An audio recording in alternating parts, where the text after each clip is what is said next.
Get away from here and wait outside. You have no business being here.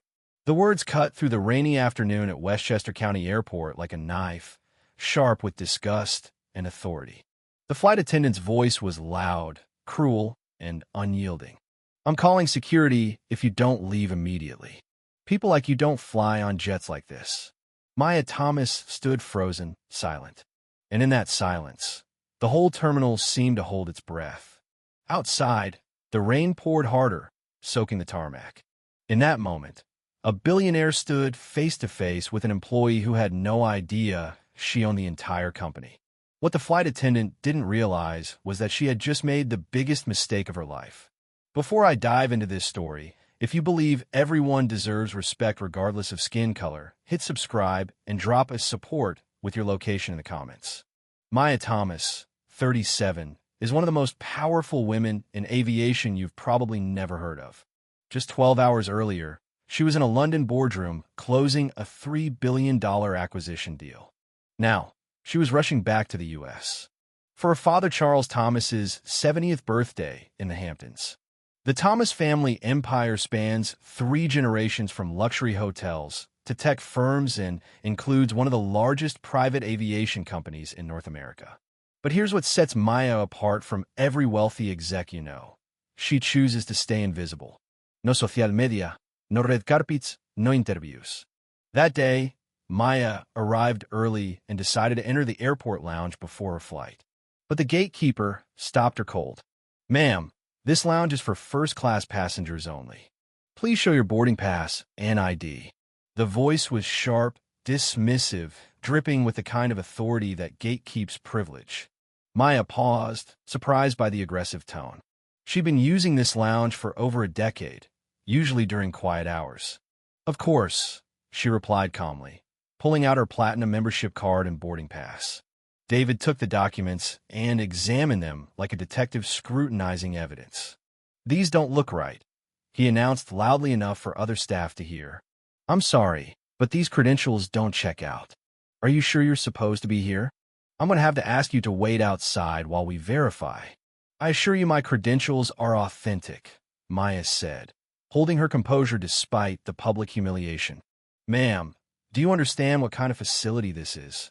David continued, warming to his role. "This lounge has a $50,000 annual membership fee.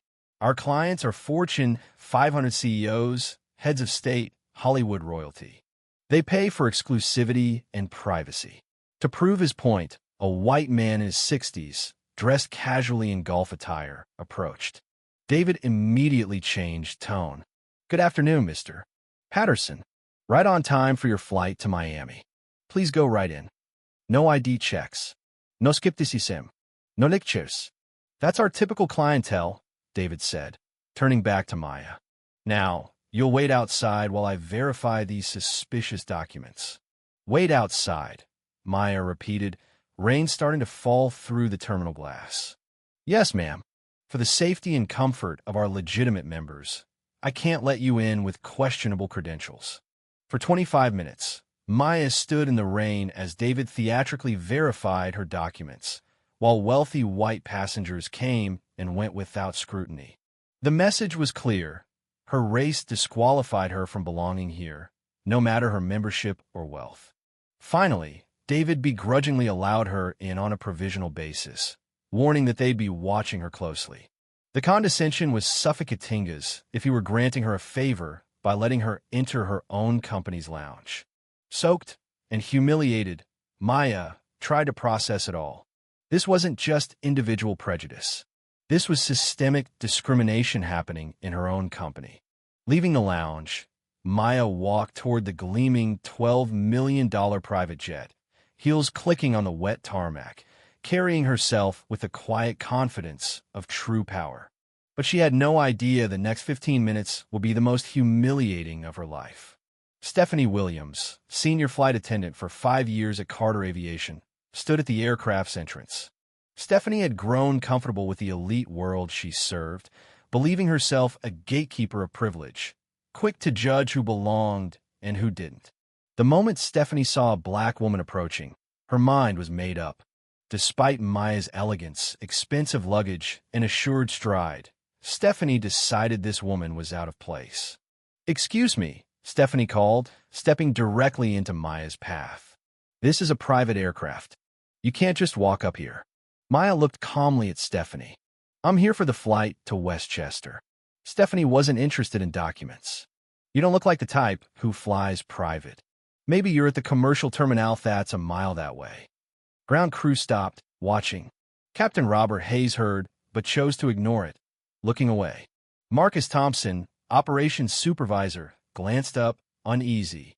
Jennifer Kim, a junior ground crew member, watched in horror as Maya was publicly humiliated.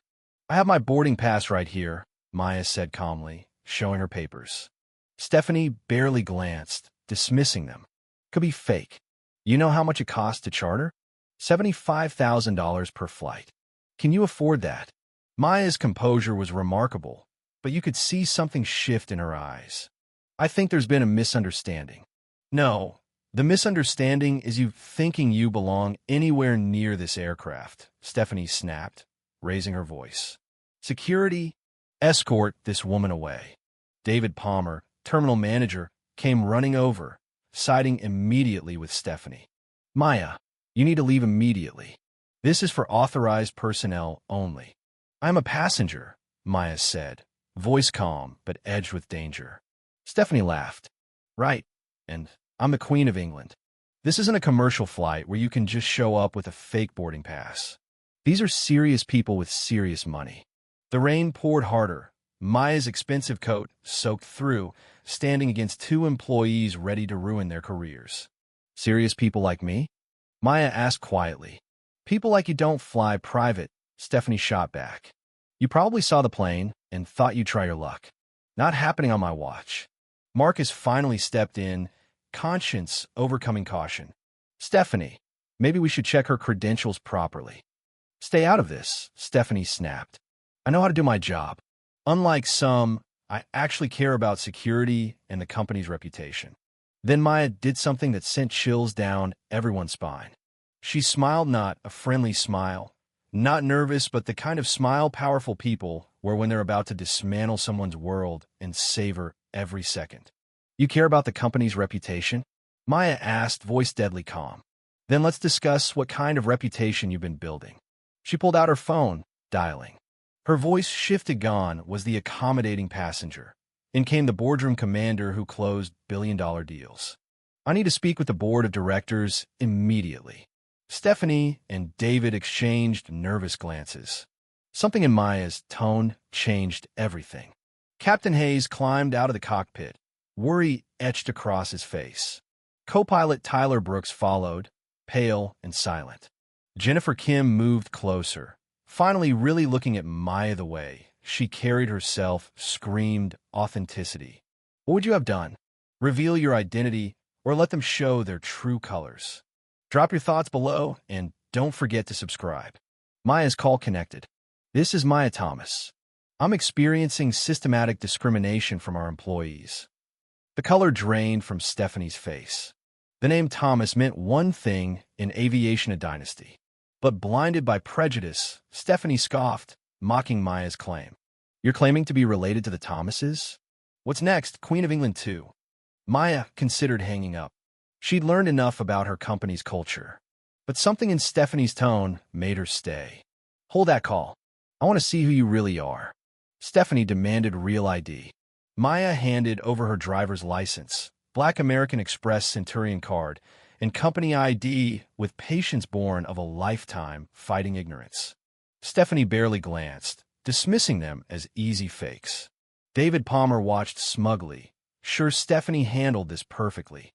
"Is there a problem, Stephanie?" he asked, confident. "This woman's trying to board a private jet with fraudulent documents. She claims to be family." David looked Maya up and down with contempt. "Thomas family? I've been in this business 15 years. I know wealth when I see it." "You're not it." Maya almost laughed. A man making $80,000 a year telling a billionaire she didn't know wealth. "What does wealth look like to you?" Maya asked softly. "Well," David warmed to his point, "wealthy people don't show up alone. No assistants, no bodyguards, no arguing with staff."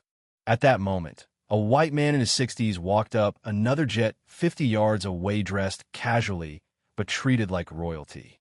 Mr. Patterson, worth $50 million, a fraction of Maya's fortune, but treated with reverence because he was white and male. Marcus Thompson watched, horrified. Stephanie, maybe we should call the main office. I told you to stay out of this, she snapped. I don't need your questioning. Captain Hayes knew something was wrong. With 23 years flying rich clients, something about Maya screamed genuine. Yet he stayed silent, thinking it wasn't his problem. Only Jennifer Kim, a junior employee, dared to care. As the ordeal dragged on, Maya felt rage not at lack of money or influence, but the realization this was happening to many who lacked resources.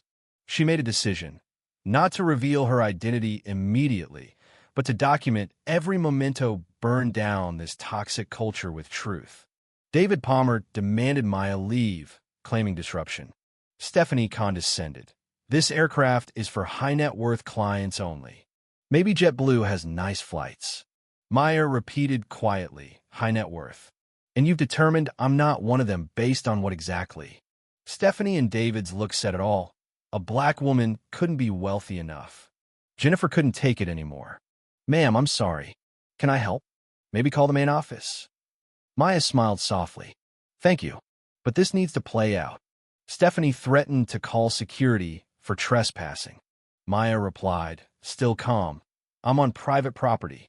This is a private terminal. She called again, voice full of command. I want a full investigation into discrimination by our staff. Stephanie and David's faces whitened. Maya demanded security footage, hiring practices reviewed, and legal action. Captain Hayes approached, seeing the gravity now. One by one, the employees realized the magnitude of their mistake. Maya ended her call with cold authority. The chairman is coming. Employment files are being pulled. Word spread. Marcus Carter arrived with legal and HR teams, dressed sharp, radiating quiet power. Security confirmed all footage preserved. Marcus's fury was mixed with heartbreak. I'm so sorry. Don't apologize to me, Maya said. Apologize to those treated like this before me. Marcus turned to Stephanie and David, voice cold. Which of you told my sister she didn't belong on her own aircraft? Silence. Maya walked toward the plane, no longer a passenger, but CEO. Her posture hardened, authority undeniable. Everyone involved, report to the aircraft conference room now. We need to talk about respect, discrimination, and consequences. Inside, the luxury contrasted sharply with the fear on Stephanie, David, Hayes, and Brooks's faces. Maya's voice was steady, powerful. How can my own employees treat me like this? Stephanie whispered, I thought you couldn't afford private aviation. Maya leaned in. That's the problem. You judge by color, not by facts. David was grilled on his claims of knowing wealth. His facade cracked. Confessions came. Stephanie admitted making assumptions before. David revealed years of profiling. Hayes admitted silent complicity. Marcus took notes, knowing he'd lead the company's overhaul. Maya showed the security footage capturing every hateful moment. Everyone will see this. This is mandatory training. Careers fell like dominoes. Stephanie and David fired. Hayes suspended pending investigation. Maya announced sweeping reforms. Bias training, revamped hiring, anonymous reporting, AI monitoring, victim advocacy. The rain stopped outside, but inside, a storm of justice had begun. At her father's birthday party, Maya shared her day. Her father's pride replaced anger. You turned the worst day into the best lesson. Your mother would be so proud. The family vowed to invest 500% more in diversity and mentorship. The incident became a Harvard case study when discrimination meets authority. Maya's leadership gained national praise.